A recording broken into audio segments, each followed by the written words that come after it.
Kita akan membahas insya Allah indahnya tawakal. Banyak sekali di antara kaum muslimin yang luput dari mereka satu perangkat yang luar biasa ajaib ini. Dan luar biasa mudah dan luar biasa efeknya. Karena tidak membutuhkan energi yang besar, tapi efeknya sangat besar. Tawakal ini teman-teman sekalian, bagian daripada solusi terbaik bagi setiap muslim dalam menghadapi seluruh permasalahan dia. Tugas dia hanya berikhtiar, berusaha semampunya, selebihnya bertawakal. Baik, mungkin muncul pertanyaan, Ustaz, apa itu tawakal? Kalau kita kasih definisi sederhananya, berserah diri setelah berupaya. Garis bawahi tolong kalimat, setelah berupaya. Berserah diri kepada Allah setelah berupaya. Namun supaya lebih tepat, kita coba mendengar bagaimana pendapat ulama tentang masalah definisi tawakal itu sendiri. Yang pertama teman-teman sekalian, Ibnu Abbas radhiyallahu anhuma, sahabat Nabi yang mulia, dia dan ayahnya sahabat dan sepupu Nabi SAW, pernah mengatakan bahwa tawakal bermakna percaya sepenuhnya kepada Allah Ta'ala.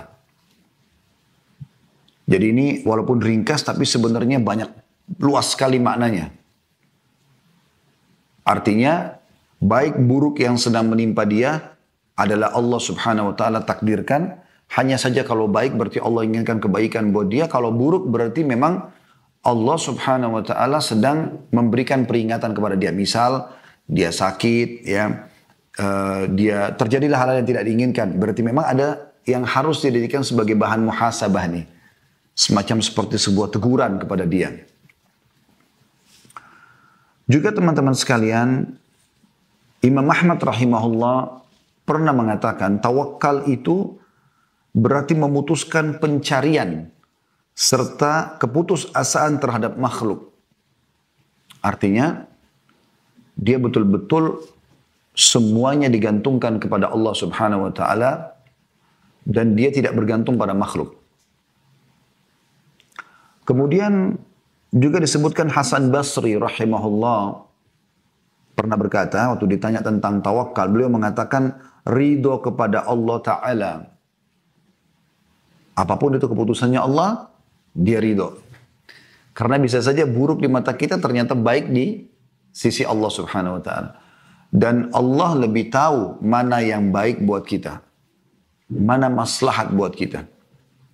Nabi Muhammad SAW menggambarkan tentang masalah ini dalam sabda beliau, sesungguhnya Allah Tuhan kalian lebih sayang kepada kalian daripada ibu kalian kepada kalian. Beliau pernah melihat ada seorang ibu yang kehilangan anaknya di satu peperangan. Kemudian pada saat ibu itu menemukan anaknya, dia pun memeluk anaknya dan luar biasa saking gembiranya karena anaknya kembali kepada dia. Lalu Nabi SAW mengatakan, kalau seandainya kita sekarang menyalakan api, kemudian kita minta ibu itu melemparkan anaknya ke dalam api, apakah dia ingin melemparkan anaknya ke dalam api? Kata para sahabat, tentu tidak ya Rasulullah. Kata Nabi SAW, sungguhnya Allah lebih sayang kepada kalian daripada ibu itu kepada anaknya. Orang sampai berbuat dosa sekian lama pun, sekian puluh tahun dia buat dosa, di akhir hidupnya dia bertobat, Allah maafkan. Bahkan pernah ada sahabat meninggal, saudaraku sekalian, setelah dia ucapkan syahadat di perang Khaybar. Dia terkagum-kagum melihat umat Islam dengan luar biasa dalam peperangan, sabarnya, bagaimana mereka membaca Al-Quran, mereka berta'awun, bekerja sama dengan baik, satu sama yang lain, patuhnya pada instruksi Nabi SAW. Lalu dia datang tanya, kalian ini agama apa? Kata para sahabat, kami Muslim, diceritakanlah tentang Islam itu sendiri. Setelah diceritakan panjang lebar, dia tertarik, dia mau masuk Islam. Lalu kata para sahabat, di depan sana ada utusan Allah, ada Rasulullah SAW. Silakan temui dan syahadat saja. Maka dia pun pergi dan mengucapkan syahadat di hadapan Nabi SAW. Betul waktu itu Nabi SAW lagi membagi-bagi harta rampasan perang. Lalu beliau mengatakan kepada sahabat yang sedang mengatur pembagian harta rampasan perang itu, berikan juga orang ini. Karena dia masuk Islam pas lagi pembagian harta rampasan perang. Maka orang ini menyaut. Dia mengatakan, ya Rasulullah, saya masuk Islam bukan karena harta. Tapi saya masuk Islam karena saya ingin mengejar apa yang dikejar oleh para sahabat Anda. Saya dengar mereka keluar dari Madinah ini untuk mengejar mati syahid dan masuk surga. Saya berharap ya Rasulullah, dari benteng-benteng Yahudi ini terlepas anak panah, kena dada saya sebelah sini, tembus di sini. Lalu saya mati syahid.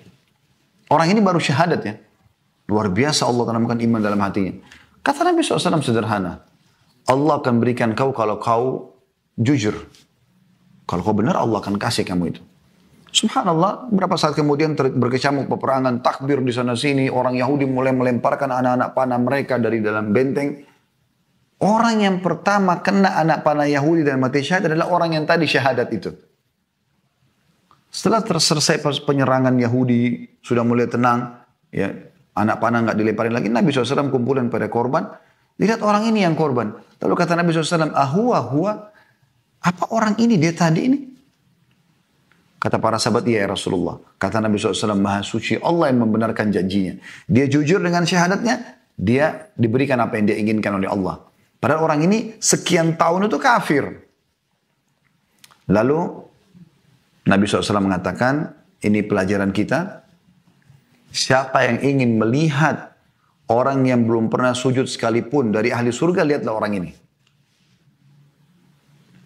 Begitu juga dengan Ibnu Rajab Al-Hambali, rahimahumullah semuanya mengatakan, tawakal adalah bersandarnya hati dengan sebenar-benarnya kepada Allah Ta'ala dalam memperoleh maslahat dan menolak bahaya.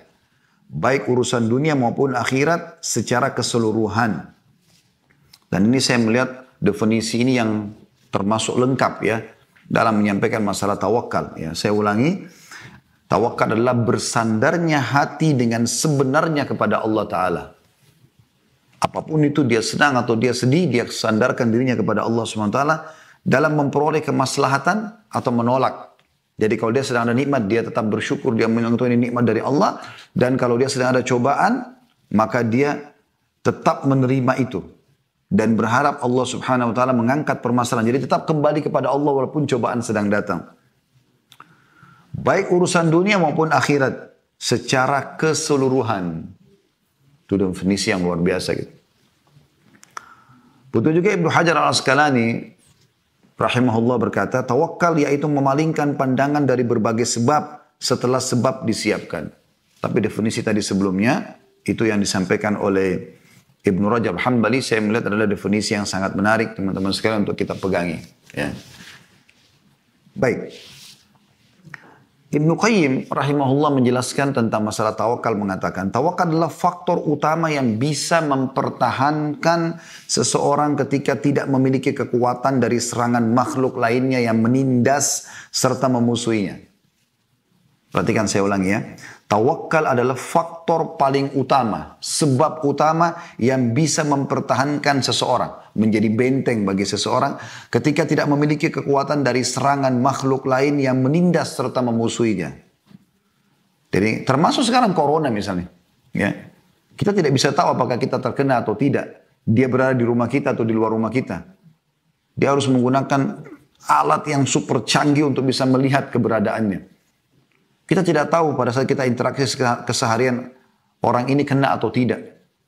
Dan setiap hari kita tahu, kemarin di bulan lalu, bulan Agustus saya lihat cuplikannya bisa sampai 800 korban per hari. Ya.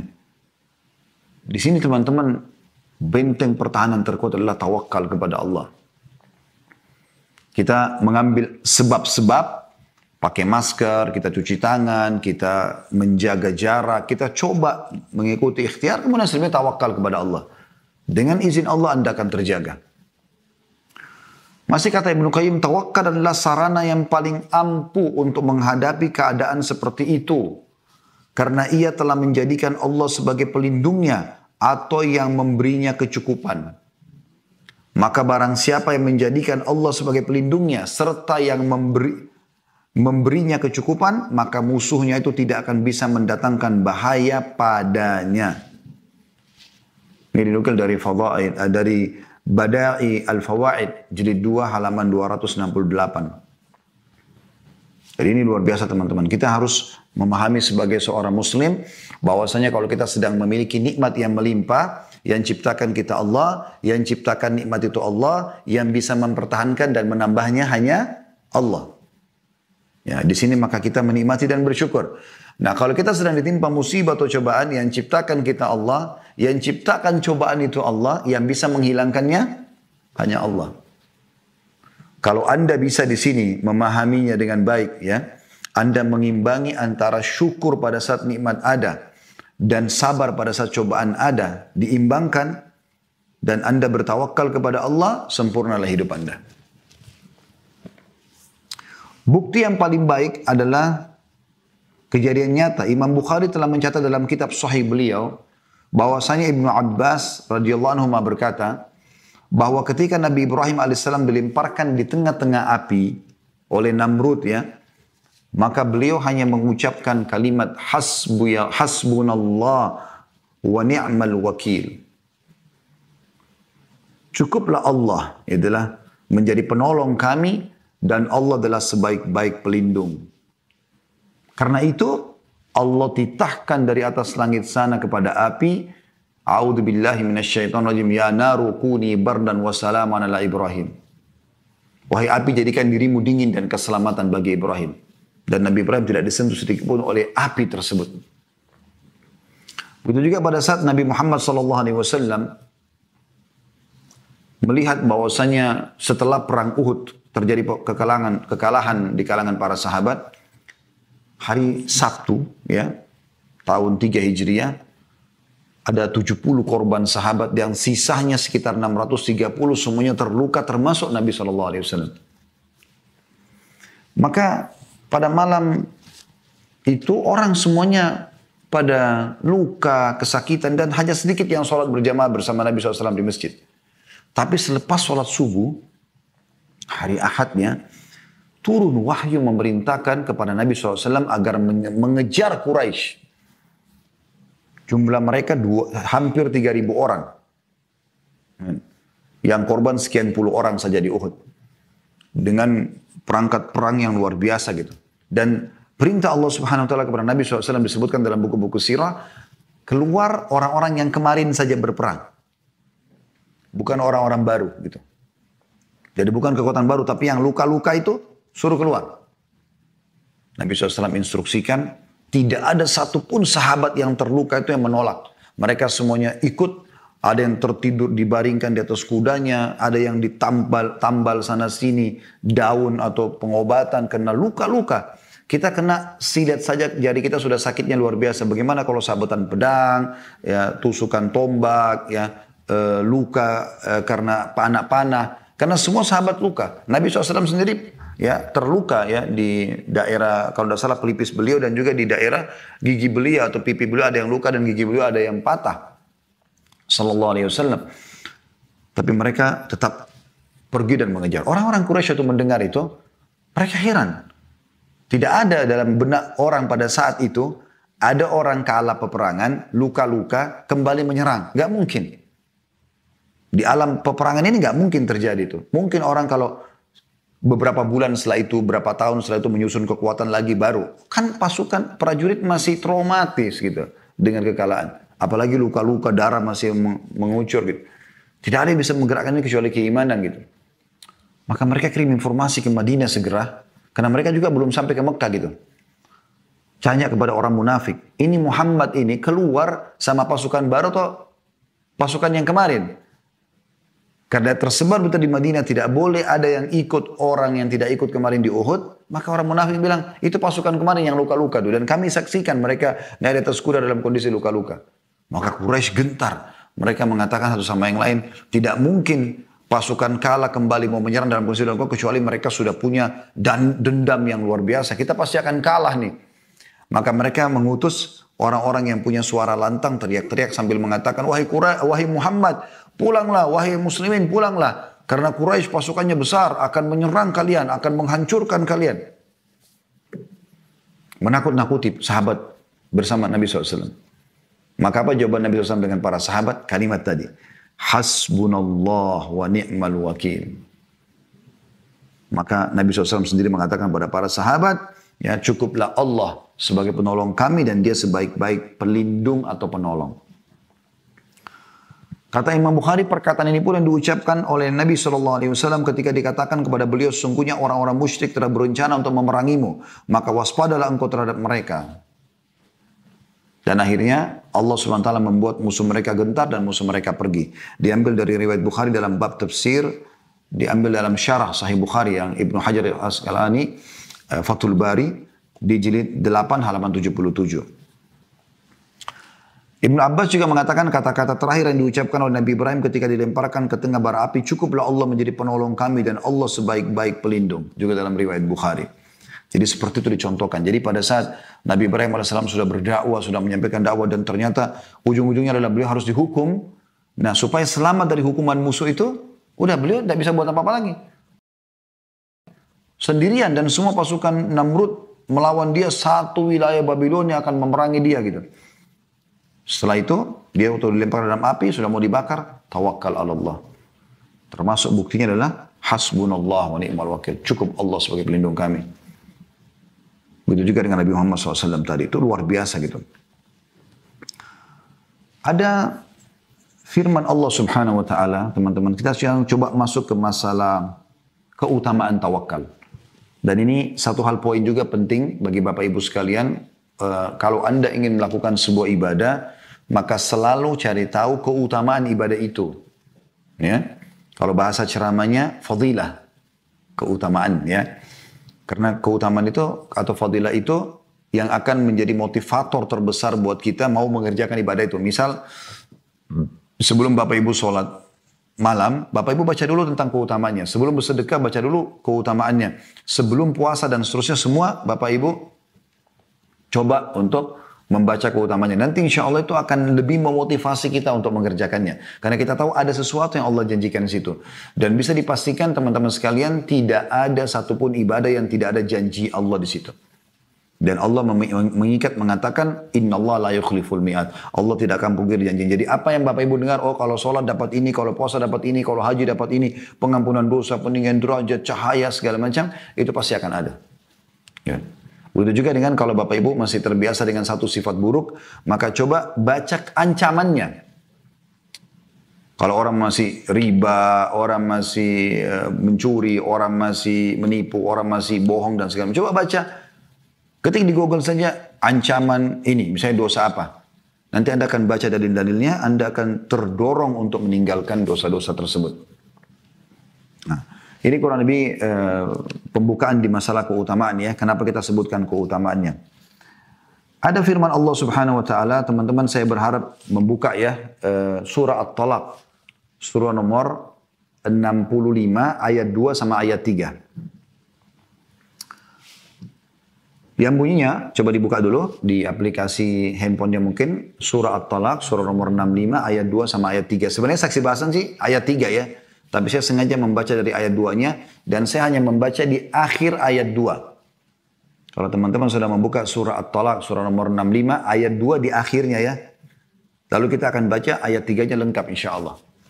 Bunyinya, A'udzubillahi minasyaitonirrajim, wa may yattaqillaha yaj'al lahu makhraja. Itu potongan akhir ayat 2 At-Talaq. Siapa yang bertakwa kepada Allah, dia betul-betul patuh kepada Allah. Yang diperintahkan kerjakan sunnah atau wajib, yang halal dinikmati, yang haram dan makruh dijauhi. Allah akan berikan kepadanya makhraja, jalan keluar dari setiap permasalahannya. Kemudian Allah bilang, wa yarzukhu, di ayat 3-nya ya, wa yarzukhu min haitsu la yahtasib. Dan Allah akan berikan kepada dia rezeki dari tempat tidak disangka-sangka. Lalu dikatakan, wa may yatawakkal 'alallahi fahuwa hasbuh. Dan siapa yang bertawakal kepada Allah, Allah akan menjadi pencukup baginya. Ya. Innallaha balighu amri. Sesungguhnya Allah ya, telah mengadakan ketentuan. Ya. Sesungguhnya Allah melaksanakan urusan sesuai dengan kehendaknya. Ya. Ini surah At-Talaq ayat 3. Rabi ibn Hutsaim Rabi ibn Husaim rahimahullah, seorang tabi'in berkata, yaitu mencukupi dari segala sesuatu yang membuat sempit manusia. Makna daripada wa may yatawakkal 'ala Allah fahuwa hasbuh, siapa yang bertawakal kepada Allah, Allah akan ya menjadi pencukup baginya gitu. Maka ini menandakan Allah akan mencukupi dia dari semua yang dia butuhkan pada saat dia sedang sempit. Ada hadis yang mulia yang berkaitan dengan ayat ini tentunya, yang diriwayatkan oleh Ahmad, Tirmidzi, Ibnu Majah dan Al-Hakim, di mana Nabi SAW bersabda, ini hadis yang sangat luar biasa berhubungan dengan tawakal. Sungguh seandainya kalian bertawakal kepada Allah dengan sebenar-benar tawakal, maka niscaya kalian akan diberi rezeki sebagaimana burung-burung. Mereka berangkat pagi-pagi dalam keadaan lapar dan mereka pulang sore hari dalam keadaan kenyang.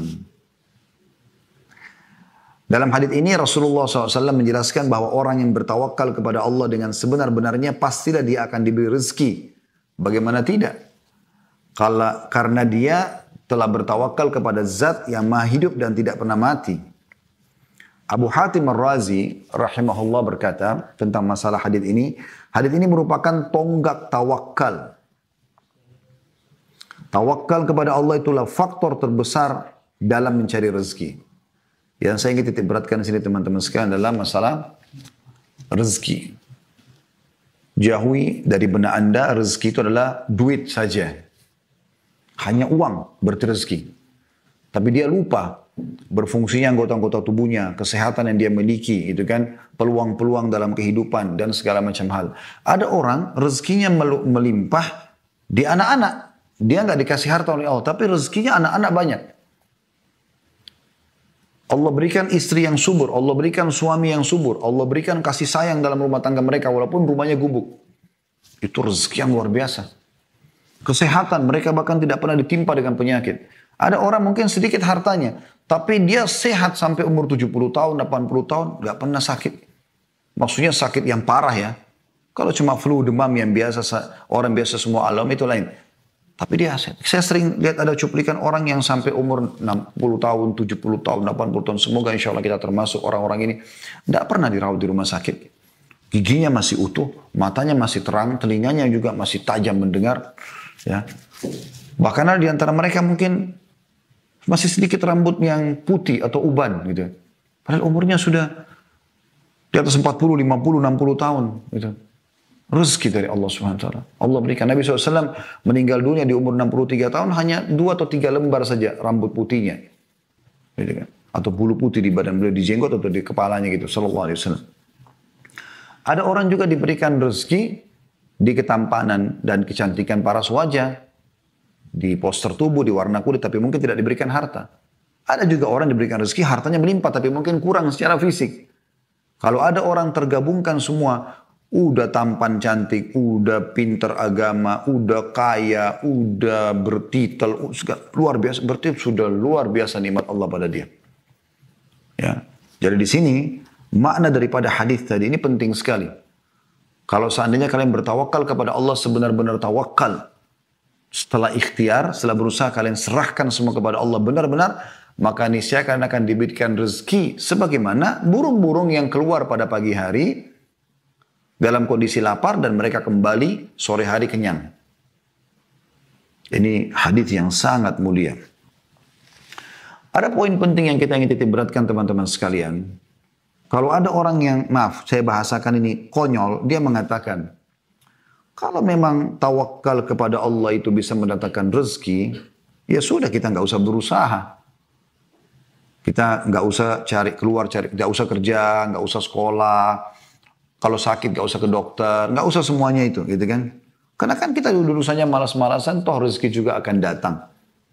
Ini teman-teman perkataan yang luar biasa menunjukkan kebodohan dan ketidakfahaman terhadap ilmu agama. Karena dalam hadis tadi yang kita sebutkan itu, dan hadis sahih, bagaimana Nabi SAW memberikan perumpamaan burung. Ya, yang mereka keluar di pagi hari. Nabi SAW tidak bilang, burung-burung yang duduk di sarangnya lalu rezekinya datang. Nabi tidak bilang begitu SAW. Nabi bilang apa? Burung-burung yang keluar dalam keadaan lapar di pagi hari. Lalu mereka kembali sore hari. Maksudnya dari pagi sampai sore cari makanan. Tapi karena mereka bertawakal kepada Allah, sore pulang kenyang. Nah itulah. Berarti ada hubungannya dengan masalah ikhtiar. Para ulama memperingatkan masalah ini. Misal Imam Ahmad rahimahullah berkata, ini statement yang luar biasa dalamnya. Kata Imam Ahmad, dalam hadis tersebut ya, tidak ada isyarat yang membolehkan meninggalkan usaha. Tidak usah kerja, tidak usah sekolah, tidak usah berobat, nggak ada itu. Sebaliknya justru di dalamnya ada isyarat yang menunjukkan perlunya mencari rezeki dan berusaha.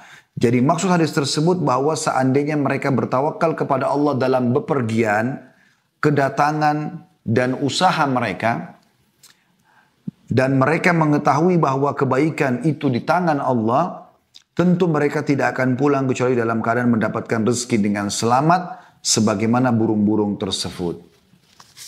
Burung-burung tersebut tadi ya. Jadi diambil dari syarah Tirmidzi Tuhfatul Ahfadhi di jilid 7 halaman 8. Imam Ahmad juga pernah ditanya tentang seorang laki-laki yang hanya duduk di rumah atau di masjid seraya berkata, aku tidak mau kerja sedikit pun sampai rezekiku datang sendiri. Maka beliau berkomentar, ia adalah laki-laki yang tidak mengenal ilmu. Tidak belajar orang itu, berarti bodoh. Tapi ini bahasa santunnya ya. Sungguh Nabi SAW telah bersabda, sungguhnya Allah telah menjadikan rezekiku dalam bayang-bayang tombak perangku. Artinya dengan berperang pun, nanti menang, ada ghanimah, harta rampasan perang. Itu jadi rezekiku. Berikhtiar. Beliau juga bersabda, sekiranya kalian bertawakal kepada Allah dengan sebenar-benar ini, saya Allah akan memberi rezeki. Ya. Sebagaimana yang diberikannya kepada burung-burung. Mereka berangkat pagi-pagi dalam keadaan lapar dan pulang sore hari dalam keadaan kenyang. Dan Imam Ahmad berkata rahimahullah, para sahabat juga berdagang, sahabat Nabi ridwanullahi alaihim. Mereka berdagang dan bekerja dengan mengelola pohon kurma mereka. Dan mereka itulah teladan kita. Diambil dari Fathul Bari, Syarah Sahih Bukhari, jilid 11 halaman 305-306. Ya. Jadi kalau kita renungi ini teman-teman sekalian, kita mengetahui bahwasanya tawakal itu sangat berhubungan dengan masalah upaya dan ikhtiar seseorang. Dan ini penting sekali. Abul Qasim Al-Kushairi berkata, rahimahullah, ketahuilah sungguhnya tawakal itu letaknya di dalam hati. Adapun gerak lahiriah, upaya-upaya kita, maka hal itu tidak bertentangan dengan tawakal yang ada di dalam hati setelah seseorang meyakini bahwa rezeki itu datangnya dari Allah. Jika terdapat kesulitan, maka hal itu adalah karena takdirnya Allah. Dan jika terdapat kemudahan, maka hal itu juga kemudahan darinya. Makanya Umar bin Khattab itu pernah sangat marah teman-teman sekalian kepada ada beberapa orang selepas sholat Jumat, kalau nggak salah itu sholat duhur siang hari. Mereka duduk di masjid. Lalu Umar tanya, kenapa kalian di sini? Mereka bilang, kami bertawakal kepada Allah. Artinya, sekarang kan beliau mengatakan kami miskin, kami nggak punya kerjaan, terus kami mau buat apa lagi? Ya sudah, tunggu aja di sini tawakal Allah. Nggak usah ikhtiar, nanti ada yang kasih makan, ya sudah. Maka Umar marah dengan mereka. Lalu Umar mengatakan, kalian sudah tahu Allah tidak akan pernah menurunkan atau menghujankan dari langit emas dan perak. Keluar dan ikhtiarlah. Dan subhanallah, wasiat Umar ini pernah dijalankan oleh Sufyan Ats-Tsauri rahimahullah. Salah satu ulama tabi'in juga di Mekah. Beliau menemukan juga beberapa orang lagi kumpul-kumpul di masjid. Lalu ditanya juga sama, kenapa kalian kumpul-kumpul? Kami bertawakal kepada Allah. Maka beliau marah. Beliau menghardik dan mengusir mereka dari masjid, suruh mereka berikhtiar, bekerja. Allah mengatakan dalam surah Al-Jum'ah, A'udzu billahi minasyaitonir rajim, fa idza qudiyatis shalatu fantashiru fil ardi wabtaghu min fadlillah. Kalau selesai sholat Jumat, menyebarlah kalian di muka bumi. Bukan Allah bilang, duduklah kalian di tempat sholat kalian, saya akan turunkan rezeki dari langit. Pulanglah ke rumah kalian, duduk santai-santai, kalian akan dapat rezeki kalian. Tidak. Fa'idha kudiyatis sholah, kalau sholat Jumat sudah selesai, fantashiru fil ard, menyebarlah di muka bumi, wabtagu min fadlillah, kejarlah karunia dari Allah. Ada pernah sahabat teman-teman sekalian, dalam sebuah riwayat yang sahih, dia pernah berkata, "Ya Rasulullah, aku lepaskan untaku lalu aku bertawakal. Apakah aku lepaskan untaku dan aku tawakal?" Tidak aku ikat maksudnya. Kata Nabi SAW, ikatlah kemudian bertawakal kepada Allah. Hadis riwayat Tirmidzi dan dihasankan oleh Albani dalam Sahihul Jami' atau Sahih Jami'us Shaghir, tepatnya bukunya ya. Juga dalam riwayat Imam Al-Qudai disebutkan bahwa Amr bin Umayyah radhiyallahu anhu dia berkata, "Aku bertanya wahai Rasulullah, apakah aku ikat dahulu unta tungganganku lalu aku bertawakal kepada Allah atau aku lepaskan saja begitu lalu aku tawakal?" Kata Nabi SAW, ikat untamu lalu bertawakal kepada Allah. Ini penting, ini bantahan telak kepada orang-orang yang teman-teman sekalian mengatakan tawakal aja. Misal contoh, motor mobilnya nggak usah dikunci deh, tawakal aja kepada Allah. Allah pasti akan jaga. Nggak bisa. Kita harus ikhtiar. Kunci dulu, baru tawakal kepada Allah. Nah itu, jadi harus ada ikhtiarnya. Berobat dulu, baru tawakal kepada Allah. Melamar dulu kerjaan, baru tawakal kepada Allah. Melamar mau menikah, baru tawakal kepada Allah. Begitu. Belajar dulu kuliah segala macam, baru tawakal kepada Allah. Seperti itu. Nah itu yang dimaksud dengan tawakal. Jadi ini sekaligus tentu membantah teman-teman sekalian banyaknya orang yang menyalahfahami tentang masalah tawakal. Dia betul-betul akan menjadi solusi buat kita sebagaimana surah At-Talaq tadi. Bahwasanya Allah akan jadi pencukup baginya. Dia juga sebagaimana menjelaskan dalam hadis-hadis yang sahih tadi. Kalau memang kita akan diberikan rezeki oleh Allah SWT akan dikeluarkan dari kesempitan kita. Justru yang tawakal Allah kalau kita betul-betul sudah ikhtiar. Dan itu ikhtiarnya pun harus yang benar ya. Jadi bukan kedukun, bukan mencuri baru tawakal, tidak. Betul-betul perbuatan yang Allah ridhai, lalu kita tawakal, maka selesai urusan kita. Ingat teman-teman sekalian tadi sebagai penutup yang saya bahasakan bagaimana Nabi Ibrahim alaihissalam selamat dari panasnya api. Mustahil orang bisa selamat. Anda kalau ambil korek gas kecil Anda bakar jari Anda akan kepanasan. Matang ini, bisa matang. Tapi subhanallah, Nabi Ibrahim AS selamat dari api yang berkobar-kobar. Dikatakan saking panasnya apinya Namrud itu, burung lewat di atasnya tiba-tiba jadi hangus. Walaupun jauh, karena panasnya. Besar sekali. Ya. Anda bisa ketik di YouTube sekarang, tumpuhan pembakaran Nabi Ibrahim. Masih ada peninggalan historinya gitu kan. Itu luar biasa gitu. Walaupun hadis sejarah masih berselisih pendapat di mana posisinya gitu. Ya, ada yang mengatakan sekarang masuk di wilayah Turki. Ya. Tapi intinya adalah ada di situ peninggalan dan itu bisa kita lihat. Tapi api itu tidak membakar beliau. Dan bagaimana para sahabat dalam kondisi luka-luka tadi mereka tetap semangat karena mereka bertawakal kepada Allah Subhanahu Wa Taala. Anda tahu teman-teman sekalian, kalau kita tidak tawakal kepada Allah pada saat kita keluar rumah, gitu kan, maka mungkin tidak akan setenang sekarang kita. Karena Anda betul-betul tawakal kepada Allah, maka Anda akan diberikan apa yang Anda inginkan. Dan Nabi SAW mengajarkan kepada kita doa yang masyhur. Kata Nabi SAW, siapa yang pada saat keluar rumah mengucapkan Bismillah tawakkaltu ala Allah, la hawla wa la quwata illa billah. Dengan nama Allah aku berserah diri kepada Allah. Tidak ada dan kekuatan kecuali milik Allah. Maka malaikat akan menjawab, kau telah tercukupi dan terlindungi. Kau tercukupi dah. Kalau tidak salah bahkan ada tambahan riwayat syaitan akan mengatakan bagaimana orang ini bisa digoda sementara dia telah tercukupi oleh Allah atau dilindungi oleh Allah.